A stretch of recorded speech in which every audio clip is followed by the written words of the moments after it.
సాతానుడు పరిస్థితులను ఆధారం చేసుకుని అటాక్ చేస్తూ ఉంటాడు. కనపడని సూక్ష్మమైనటువంటి వాటి ద్వారా సాతానుడు అటాక్ స్టార్ట్ అవుద్ది. ఇది చాలా చిన్నది, ఇది ఏమవుతుందిలే అనే ఒక విషయాన్ని వదిలేయటం వల్ల దానిలో నుంచి ఎంటర్ అవుతాడు. ఎందుకంటే నువ్వు దాని మీద ఒక కన్నేసి ఉంచుగా, నువ్వు దేన్నైతే తెరిచిపెట్టి దాని మీద కన్నేసి ఉంచో దానిలో నుంచి ఏదో ఒకటి వస్తుంది. మీరు అన్ని తలుపులు మూసి పెట్టుకుంటే ఏది లోపల రాటాకు ఉండదు. ఏదైనా ఒక చిన్న కన్ను ఏదైనా ఓపెన్ చేసి సరే చిన్నదే కదా ఏమొస్తుందిలే అని వదులుకుంటే మీకు 1 year తర్వాత ఆ కన్నులో నుంచి ఎన్నో ఇబ్బందులు వస్తూ ఉంటాయి. అసలు కొత్త పెద్ద సామ్రాజ్యం ఏర్పడిపోద్ది కొన్నిసార్లు. అందుకని సూక్ష్మమైనటువంటి విషయాలని ఆధారం చేసుకుని ఎతుకుతాడు. ప్రతి మనిషి చాలా ఇష్టమైన కొన్ని విషయాలు ఉంటాయి, కొన్ని ఇష్టం లేని విషయాలు ఉంటాయి. ఇష్టమైన విషయాల్ని చాలా ఆసక్తిగా చేస్తూ ఉంటాడు. ఇష్టం లేని విషయాల్ని నెగ్లెక్ట్ చేస్తాం, తర్వాత చేద్దాంలే చూద్దాంలే. దేన్నైతే ఆసక్తిగా చేస్తారో అది ఓకే, దాని మీద అన్నిటిని ఆరాధించుకుంటానే ఉంటాం. దేన్నైతే నిర్లక్ష్యం చేస్తామో ఆ నిర్లక్ష్యం చేసే దాని నుంచి స్లోగా మనం లోపలికి రావడానికి ట్రై చేస్తాడు.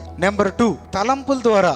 కొన్ని తలంపులు ఎప్పుడైనా గమనించారా? మీకు అసలు సంబంధం లేనటువంటి తలంపులు వస్తూ ఉంటాయి. మీరు ఎన్నడూ దాని గురించి ఆలోచించరు, మీరు ఎన్నడూ అట్లాంటి పరిస్థితుల్లో నుంచి వెళ్ళుండరు.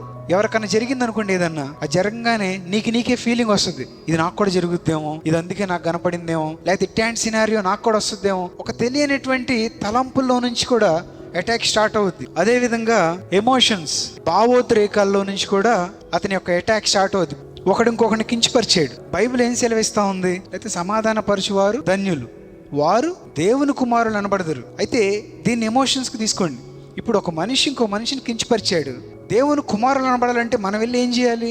సమాధాన పరచాలి. కానీ ఇంకొకడు వచ్చి ఏం చేస్తారంటే ఒక మనిషి వైపు ఉంటాడు, అరే ఆడు అంతేరా, ఈ అమ్మాయి అంతేరా, లేకపోతే వీళ్ళు ఇంతేరా, ఫస్ట్ నుంచి నేను తక్కువే చేస్తున్నారు, లేకపోతే ఫస్ట్ నుంచి వీళ్ళ మీద ఆరోపణ చేస్తూనే ఉన్నారు.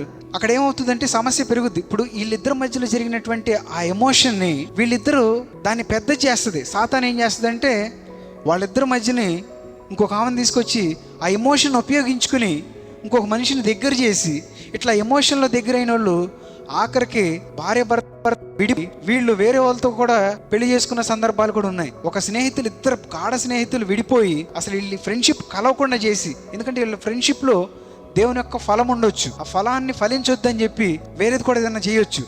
ఇట్లా భార్య భర్తల మధ్యలో కూడా ఏదో అనుకోకుండా తిట్టాడు అనుకో భార్య భర్తని, భర్త భార్య అని, ఇంకోటి ఎవడో వచ్చి జారుతాడు, భార్య పక్కన భర్త పక్కన.